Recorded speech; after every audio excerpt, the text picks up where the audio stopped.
먼저 싱가포르 소식 잠깐 알려드릴게요.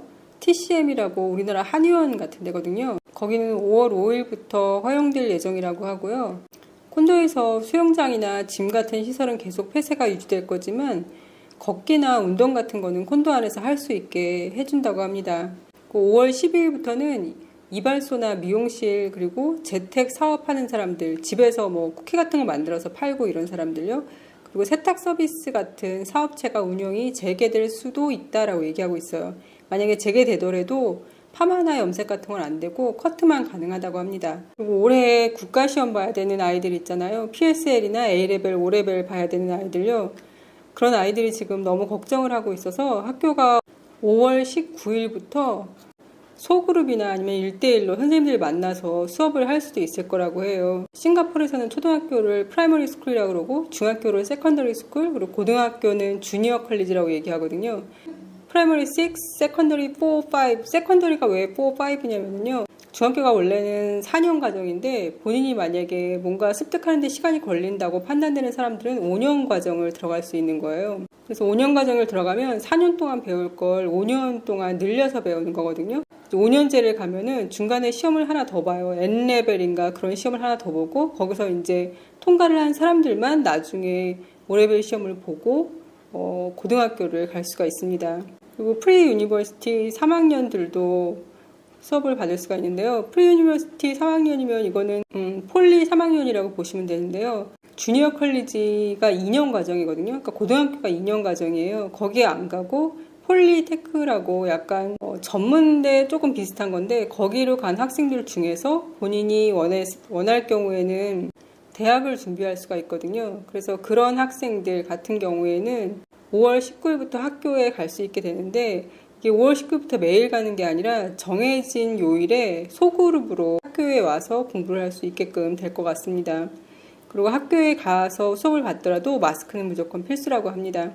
어제 싱가포르에서 102세 할머니께서 완치가 되셨어요. 요양원에 계셨던 할머니셨는데 싱가포르는 옛날에 그 스페인 독감도 굉장히 유행을 했었나 봐요. 근데 이 할머니께서는 스페인 독감이 유행하던 그 해에 태어나신 할머니시래요. 또 다른 전염병이 유행하고 있는 이 시기에 그래도 걸리셨다가 나으셔서 너무 다행입니다.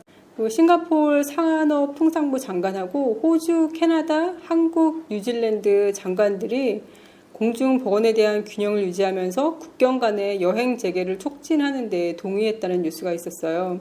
세관 절차도 촉진하고 식품 및 의료용품과 같은 필수 품목에 대한 수출 제한을 도입하지 말고 물류 네트워크가 항공, 해상 및 육상 화물을 통해 계속 운영되도록 합의를 했대요.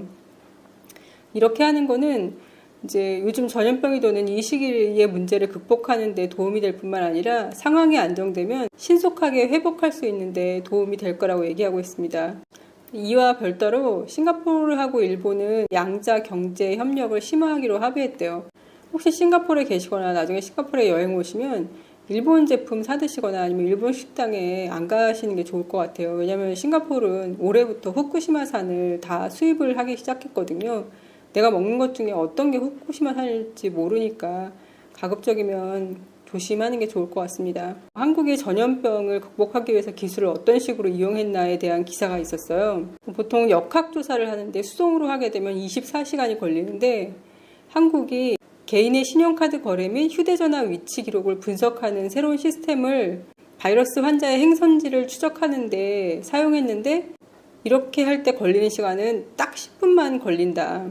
경찰 및 통신회사를 포함하여 28개 기관에서 제공하는 빅데이터를 사용해서 바이러스 전송 경로를 즉시 알아낼 수 있고 잠재적 감염 핫스팟을 식별하는 데 도움이 된다라고 얘기하고 있고요. 그래서 잠재적인 사례를 조기에 파악하고 격리할 수 있었고 환자의 어떤 동선을 공개적으로 공유해서 다른 시민들의 안전을 유지할 수 있었다고 얘기하고 있습니다. 두 번째로 감염률이 높은 국가인 한국이 단 2개월 만에 곡선을 평평하게 만들 수 있었던 건 다 이런 기술 덕분이라고 얘기를 하고 있어요. 게다가 락다운처럼 그런 조치에 의존하지 않고 한국은 확산을 막는 데 성공했는데 그 이유가 광범위한 테스트, 공격적인 접촉자에 대한 추적, 그리고 엄격한 검역 및 강력한 사회적 거리두기에 있었다라고 말하고 있습니다.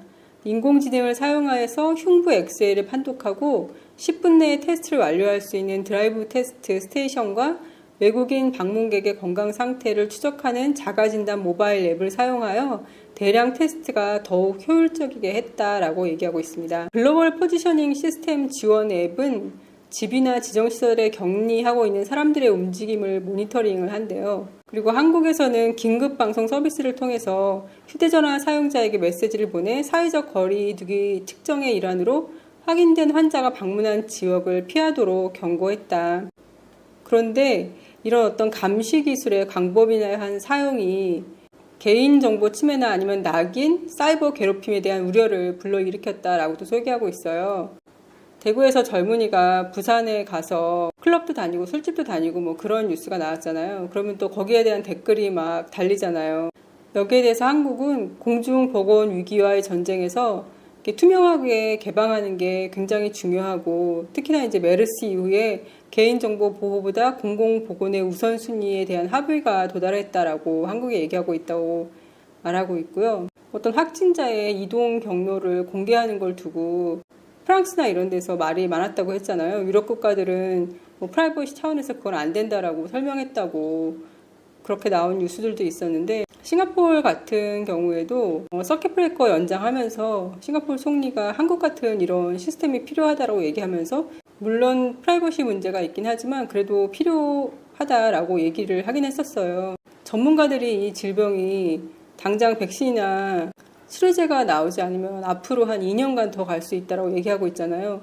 그러면 그렇다고 계속 락다운을 할 수도 없는 거고, 일상생활을 이어가야지 경제가 완전히 무너지는 걸 막을 수 있잖아요. 그렇게 일상생활을 해가면서 최대한 확진자를 많이 안 생기게 하는 방법이 무엇일까 생각하다 보니까 계속 한국식을 생각하는 것 같아요. 왜냐하면 한국은 락다운을 안 한 상태에서 지금 꽤 성공적으로 막아냈고 감염자도 지금 많이 안 나오고 하니까 저 방법이 최선이지 않을까라는 게 싱가포르의 생각인 게 아닌가라는 저의 그냥 개인적인 추측인데요. 그래서 처음에 총리도 그렇게 얘기를 했고 신문기사가 이렇게 나온 게, 아무래도 혹시라도 누군가가 뭐 프라이버시 얘기를 하면 프라이버시도 중요하지만 모두 공공의 안전이 더 중요하다라는 거를 사람들한테 알려주기 위해서 이런 기사들이 나오나 그런 생각이 들었거든요. 유럽이나 미국 같은 데에서는 혹시 한국에 이런 확진자들의 동선을 공개하는 거에 대한 기사가 어떤 식으로 나왔는지 궁금한데, 혹시 아시는 분들이 있으면 댓글로 좀 알려주세요. 그리고 김정은이 안 보이다가 드디어 이제 얼굴을 드러냈잖아요. 김정은이 안 보일 때 싱가포르에서도 기사가 났었어요. 워싱턴 특파원 기사였는데요. 미국의 한 전문가는 동북아시아에 대한 안정적인 정책을 미국이 가져가기 위해서는 일본과 한국이 역사 문제를 빨리 정리하고 공동의 위협에 같이 집중해야 한다라고 얘기를 한 거예요. 공동의 위협이라는 게 북한을 얘기하는 것 같아요. 그러니까 일본이랑 한국 너네 자꾸 이렇게 투닥투닥하지 말고 빨리 정리한 다음에 미국이랑 일본이랑 한국이랑 같이 힘을 합쳐가지고 북한에 대해서 같은 목소리를 내면서 일을 해야 된다, 이런 뜻인 것 같아요. 미국하고 한국하고의 협력이 너무너무 중요하다라고 이 김두연 씨하고 이화여자 대학교 조교수가 얘기를 했다고 기사가 마무리되고 있거든요. 미국의 전문가들이 과거에도 그랬잖아요.